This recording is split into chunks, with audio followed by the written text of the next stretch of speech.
Our three-pack, talking about after the close.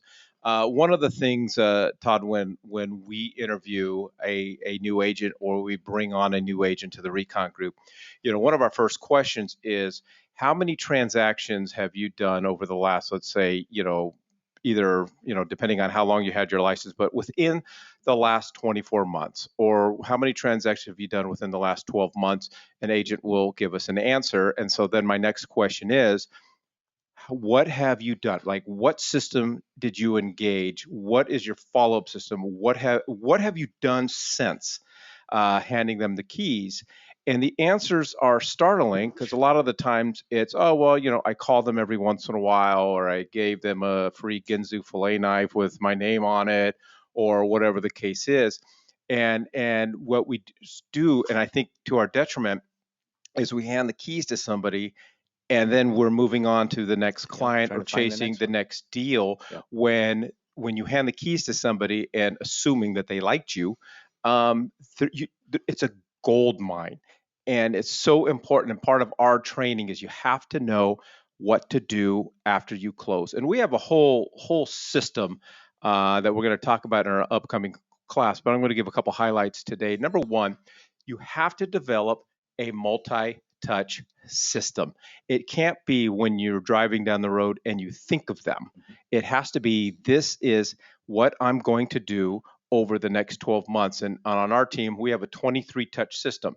So once I hand the keys to somebody, we have a system that we know in the next 12 months, we are going to touch them at least 23 times. Half of those are automated, but half of those are providing something of value, and we'll talk about that. So you got to know how many times you're going to touch them. How are you going to touch them? Is it going to be email? Is it going to be text? Is it going to be a video text? Is it going to be phone calls? Is it going to be an in-house visit? Whatever the case is. And so you got to create that follow-up schedule. These are the things that I'm going to do. This is what I'm going to do within the first 30 days, then the next 30 days, and then the next 30 days, and so forth. But the only way that you can do it is you have to leverage your CRM system, so that you know that at any given time, every morning I wake up at 8 o'clock, every morning without fail, my CRM system emails me, these are the people that I need to contact today, and this is what I need to do. And a lot of these people are within my after the close system. Nobody wants to leave money on the table. And I'm just telling you, if you do not have a system, you're leaving money on the table. I think in some instances, once we collect our commission, that's our excitement. Our whole buildup is getting to the point that we've done a really good job with our consumer. We believe that they have felt that our services are superior, and that their experience was good. And then when we collect the commission, it's kind of like, okay, our fireworks are over now. But think about it when you moved into your new apartment or your new home, how long your excitement lasted after you moved in. Mm-hmm. And so if we're really looking at things from the end in mind, meaning putting ourselves in the consumer's experience, they're still charged about this brand new property for months after, whether it's trying to find furniture or landscaping or whatever. But to my point, is you've got all these opportunities to keep that excitement going, and them sharing their excitement with their friends and family. And if you don't participate in that excitement with them, they're not going to remember you. Yeah, you'll drip them everything. You'll give them everything. We're talking about the first 30, 60 days.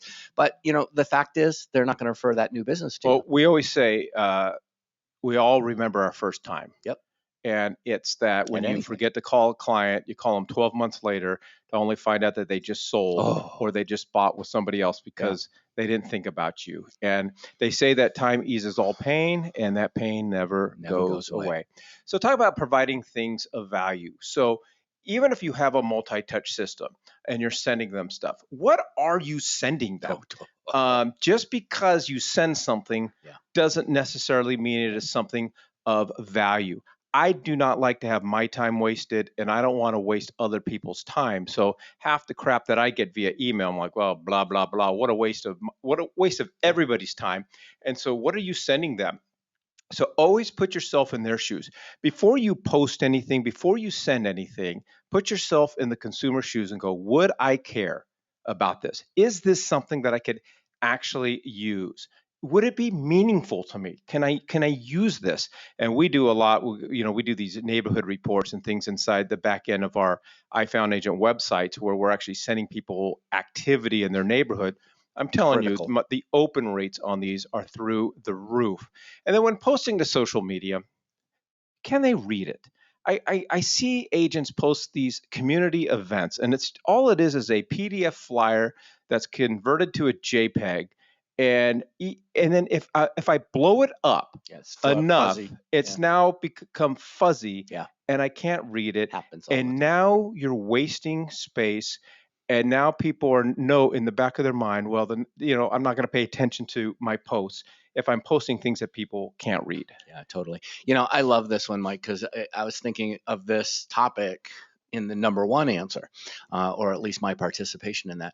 And I sat back and I thought, well, there are so many different kinds of people. Some people are analytical. Some people are warm and fuzzy about wanting to just be friends, and that's important. Some people are drivers. The whole disc thing that I love, but if you look at it from the perspective, you send them the wrong information, you hand them the wrong information, it could overwhelm somebody that's not analytical, or it could not feed somebody enough if they are. So this is really an important topic, and it goes beyond just real estate. It can go into keeping their property properly maintained. It could be maybe even hobbies and interests if you go that far in Mhm. getting to know your clients. Well, yeah, yeah, absolutely. And I just know my consumers, my buyers, when they move into the property, you know what they care about? Everybody wants to know how much money they're making on their house. Exactly. Everybody wants to know what's going on in the neighborhood as far as activities and things like that. So just provide things of value. Ask that question, is anyone going to care? Only to follow up to I Found Agent. You mentioned I Found Agent, your I Found Agent website, and that has that campaign builder Mhm. right in there. And it does some other things too. If you haven't looked at it, yo yourself. Yeah, and we're going to talk about it in our class that we're doing next Thursday. We got a whole class that we're doing up here at the corporate office on after the close, and it's just all of the things that Yep. we do. And then my biggest one is closing gifts, vase activities. Mm. I am not a here's your Home Depot gift card. Here is a gift that's got And a my gift. name And on a it, gift. Yeah. and or oh, during the home buying process I paid attention to what they said and I know that they like this. Those things are fine, but at the end of the day, and I mean, I might be a jerk here, but it's all about making money. Mhm. And if I can do something different that is going to not only benefit my clients but help my bottom line, why not do it? So I'm not a closing gift type of guy. I'm more of a closing activity type person. And so we focus a lot on housewarming parties because housewarming parties for us not only provide, and our clients love our housewarming parties. I mean, we drop some serious money into these housewarming parties.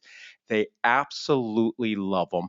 I don't think they're walking away going, man, I wish I had a cutting board with Mike's name on it, right? Yeah. But these housewarming parties or closing activities help me generate more referrals because through our system, we're collecting data and we're collecting names, phone numbers, and email addresses of their sphere of influence, and we're building relationships with them. And since Ryan and I have been doing our housewarming parties, we have yet to do one where we have not walked out with at least 1 to 2 transactions. This is of all items, honestly, to everybody listening, these closing parties are the most effective tools of anything you will put your money into whatsoever. But you have to do it Oh, well, right. of course, there's a process. If you're not collecting names, phone numbers, and emails, and then at our class coming up Thursday, March 9th, we're going to tell you how we do this, Mhm. how we collect this data, how we connect with the attendees before they show up, what we're saying, and how we're handling it when we're actually at these parties, how we're leveraging our mobile apps and things like that. So totally true. So that we are doing that again on next Thursday, March 9th, up here at the North Phoenix office. It's our after the close system. So if you've had any transactions within the last, well, ever, you may want to consider attending this. If you've got some buyers in escrow and under contract, I would definitely get ahead of the game and attend our class next Thursday. So if you've never done that and you've got clients that are sitting there that you haven't talked to, this is a great way to re-engage them too. Absolutely.